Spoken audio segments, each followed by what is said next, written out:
From undisciplined boys to responsible men, good morning, good afternoon, and good evening, wherever you are in the world. Good to have you here. Many of society's problems are a result of the lack of discipline that men have. But there may be a glimmer of hope because it is possible for man to change, for society to change. And in this video, I'm sharing my thoughts about the current status quo. So watch the rest of the video if you find this topic to resonate with you. From undisciplined boys to responsible men, I want to share my thoughts on this topic because I was born and raised in New York City, and personally, unfortunately, I have many times over witnessed the result of what having undisciplined men leads to, what having undisciplined boys, which leads to undisciplined men, what that leads to. The result of that is the last thing that you want. It's the worst thing for a society. It makes for a difficult society because the men aren't carrying their end of the deal. They fall short of their responsibilities, not by a little bit, but by a lot. And that's just the beginning of the end. It only gets worse from there. When undisciplined boys grow up to be undisciplined men, do you know the problem that you're going to have? Undisciplined men end up in the hospital or in a prison, or they end up in a grave. They abandon their women. They abandon their children. They decide collectively, we're not going to start families. They go all out in their desires and nothing else. That's what happens with undisciplined boys. They become undisciplined men. When do you, as an American man, when do you actually become a man? When you get a driver's license? Okay, well, is it when you get a job?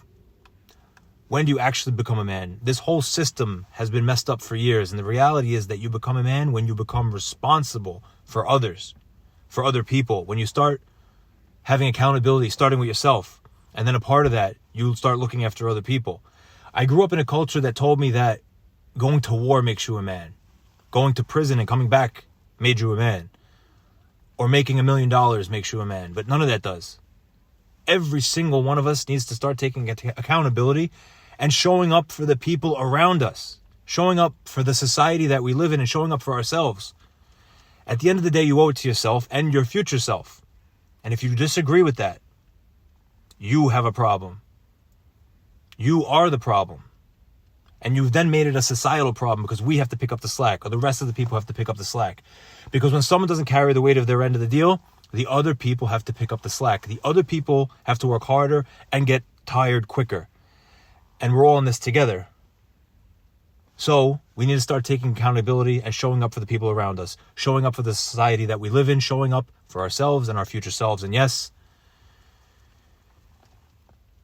it starts by having self-accountability.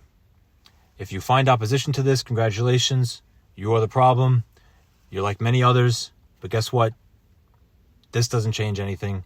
This sob story that you have about why you are this way doesn't change anything. Nothing will change unless you do. Good times don't last forever, neither do the bad times. So as soon as these weak men